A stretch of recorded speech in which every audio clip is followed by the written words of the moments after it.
तो नमस्कार दोस्तों, मेरा नाम है अभिचल दीक्षित और स्वागत है आप सभी का हमारे यूट्यूब चैनल एप्लीकस द एजुकेशन पार्ट पे। तो आज हम लेसन 4 डिस्कस करेंगे जो मैग्नेटिक्स से है। ठीक है। तो चुंबकीय क्षेत्र क्या होता है? चुंबकीय क्षेत्र की संकल्पना। चुंबकीय क्षेत्र के लिए हम सबसे पहले डिस्कस कर लें कि कोई आपके पास चुंबक रखी हुई है। ए येलो कलर की, सॉरी ब्लैक कलर से आता है। एक कोई चुंबक रखी हुई है। ठीक है।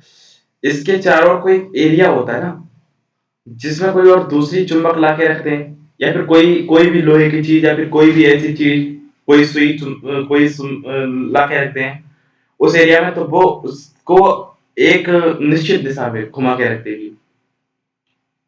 ठीक है। घुमाएगी या फिर अपनी तरफ खींचेगी, अट्रैक्ट करेगी या अपने से दूर भेजेगी, यानी कि उस पर कुछ प्रभाव डालेगी। सही समझ रहे हैं ना आप बात को, इस बात को। लेकिन अगर इस क्षेत्र के बाहर रखा हो, एक एरिया होता है ना, हर एक चुंबक का जितनी बड़ी चुंबक होगी उतना ही ज्यादा एरिया होगा, उतना ही वाइड एरिया होगा। तो इस तरह से उससे बाहर रखे तो उस पर फर्क नहीं पड़ेगा। तो उस एक चुंबक के चारों ओर का, जैसे ये देखिए, एक चुंबक है, एक चुंबक है, सॉरी, एक चुंबक है। इस चुंबक के चारों ओर का बाह्य क्षेत्र, जिसमें कि कोई चुंबकीय सुई लाने पर उस पर एक बल आघूर्ण आरोपित हो जाता है। ये टेक्निकल भाषा है थोड़ी सी, आप साधारण से लिखनी चाहें लिख के आ सकते हैं कि कोई भी चुंबक के चारों ओर का बाह्य क्षेत्र, जिसमें कोई ऐसा कोई पदार्थ लाने पर जो चुंबक कोई कोई पदार्थ लाने पर या कोई चुंबक लाने पर वह आकर्षण प्रतिकर्षण का अनुभव करती है। कोई लोहे का कड़ लाने पर, कोई ऐसा सुई लाने पर लोहे की, जो आकर्षण प्रतिकर्षण का अनुभव करेगी, जिस एरिया में, उस एरिया को चुंबकीय क्षेत्र कहते हैं, मैग्नेटिक फील्ड कहते हैं। इसमें इन्होंने कहा कि कोई चुंबकीय, इस एरिया में ना, ये एरिया जो है इस चुंबक के चारों का, इस एरिया में कोई चुंबकीय सुई ला के रख दे तो उस पर एक बल आघूर्ण आरोपित हो जाता है। एक फिजिक्स की टेक्निकल भाषा है, इसे अगर आप सीखने तो आपको नंबर अच्छे मिलेंगे। आप इन्हीं में, आप शुरुआत में समझने के लिए लेमन लैंग्वेज जो मैं बोल रहा हूँ उससे आप समझिए, लेकिन आप उसके बाद ऐसी भाषा लिखने का प्रयास करेंगे। ठीक है। कि एक चुंबक के चारों ओर का बाह्य क्षेत्र, जिसमें कोई चुंबकीय सुई लाने पर उस पर एक बलाघूर्ण आरोपित हो जाता है, उससे चुंबकीय क्षेत्र कहते हैं। उसके धारावाही परिनालिका के कारण उत्पन्न चुंबकीय क्षेत्र। धारावाही परिनालिका क्या होती है? सबसे पहले ये बात समझ लीजिए। कोई हमने कोई कुचालक सा कोई भी कार्डबोर्ड का, या कोई भी ऐसा कोई रोल बना लिया एक ऐसा करके। ठीक है। इसके या फिर कोई ऐसा पेन ले लिया, कोई भी ऐसी चीज ले ली, इसके चारों ओर हमने एक तांबे का तार इसके चारों ओर लपेट दिया खूब अच्छे से। ठीक है। धारावाहिक प्रणाली का, तो वो उसमें इलेक्ट्रिक सप्लाई कर दी, उस तार में इलेक्ट्रिक सप्लाई कर दी।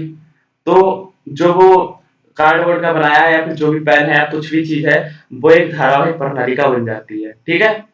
ये बात क्लियर होनी चाहिए आपको। और वो भी अपने चारों ओर एक एरिया क्रिएट करती है, एक फील्ड क्रिएट करती है, इसे चुंबकीय क्षेत्र कहते हैं।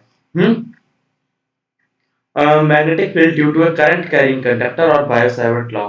करंट कैरिंग कंडक्टर हम जरा गूगल पे सर्च करके देखेंगे, देखते हैं क्या आता है। ऐसे आप गूगल पे बीच बीच में सर्च करते रहेंगे तो आपकी, सॉरी, आपको लग रहा होगा टाइम जाने से कचवा, लेकिन इससे आपको याद रखने की कैपेसिटी और पढ़ने की कैपेसिटी आपकी इससे बढ़ जाती है। ये देखिए करंट कैरिंग कंडक्टर क्या आया, क्या है, ये देखिए, ये कोई हमने बना लिया है धारावाहिक प्रणाली का, इसके चारों ओर जो एरिया क्रिएट हुआ, इसे मैग्नेटिक फील्ड एरिया दिया हुआ है। अच्छे से और नहीं दे पाए लोग। हाँ, इसी तरह से मतलब हम बताना चाह रहे हैं आपको। ठीक है। और नहीं है यहाँ पे। खैर खैर अभी पढ़ते हैं वरना। ये देखिए, ये धारावाहिक प्रणाली का बहुत अच्छे से दी हुई है, सही से। ये देखिए, ये ये ये देखिए, एक इसमें तांबे का तार लपेटा गया है किसी लकड़ी के टुकड़े पर, किसी भी टुकड़े पर, खुद को खोखले टुकड़े पर, किसी भी टुकड़े पर एक वो लपेटा गया है, तांबे का तार या फिर कोई तार, और फिर उसमें इलेक्ट्रिसिटी अप्लाई की गई है, तो उसके चारों ओर का एक एरिया बन गया है, उसे मैग्नेटिक फील्ड कहते हैं। मैग्नेटिक फील्ड दिखाया गया है इसमें कितना अच्छे से है। ये आपको समझ में आ रहा होगा। ये मैं आपको दिखाने की कोशिश कर रहा है, एनिमेशन से आप समझेंगे ना तो आपको जल्दी समझ में आएगी चीजें। तो मान लीजिए कोई धारावाहिक प्रणालिका रखी हुई है, उसके कारण जो चुंबकीय क्षेत्र बनता है वो किन किन चीजों पे डिपेंड करता है, ये पढ़ ले। ये देखिए, मान लिया एक, ये देखिए कोई, इसमें कोई धारा आई बह रही है, इसमें थीटा कोण पर, पी दूरी पर, पी बिंदु पर, आर दूरी पर कोई बिंदु है, तो उस पर वैद्युत चुंबकीय क्षेत्र क्या होगा? इस धारावाही प्रणाली के कारण इस पी बिंदु पर चुंबकीय क्षेत्र क्या होगा? चुंबकीय क्षेत्र को बी से शो करते हैं, तो पता लगा कि बी क्या होगा। इस थीटा कोण पर है, आर दूरी पर है, और धारावाही प्रणालिका में आई धारा बह रही है, और इसकी लंबाई एल है। ये सारी चीजें हमने मान रखी हैं, ठीक है। तो चालक में बहने वाली धारा के अनुक्रमानुपाती होगा। जो चुंबकीय क्षेत्र होगा वो चालक में बहने वाली धारा के अनुक्रमानुपाती होगा। हमने सबसे पहले धारा बताई थी क्या है, तो धारा आई है, तो धारा के अनुक्रमानुपाती, ये पहला साइन हो गया, ठीक है। क्या आ जाते हैं, धारा के अनुक्रमानुपाती होगा, तो धारावाही प्रणालिका में ए, इसमें धारा बह रही थी आई, ठीक है।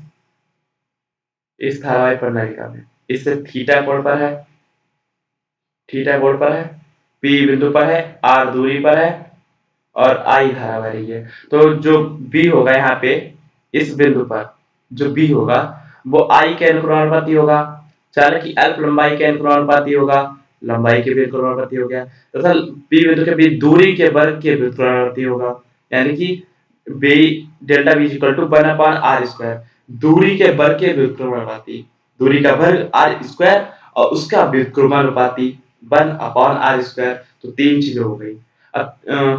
और चौथा, बिंदु P को और अल्प लंबाई को मिलाने वाले रेखा के बीच बनाने वाले कोण थीटा की ज्या के अनुक्रमानुपाती, ज्या मतलब साइन को बोलते हैं हिंदी में।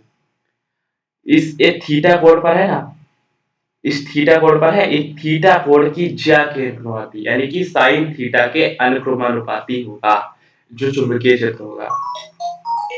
एक मिनट जरा स्टॉप करना पड़ेगा मैं यहीं पे।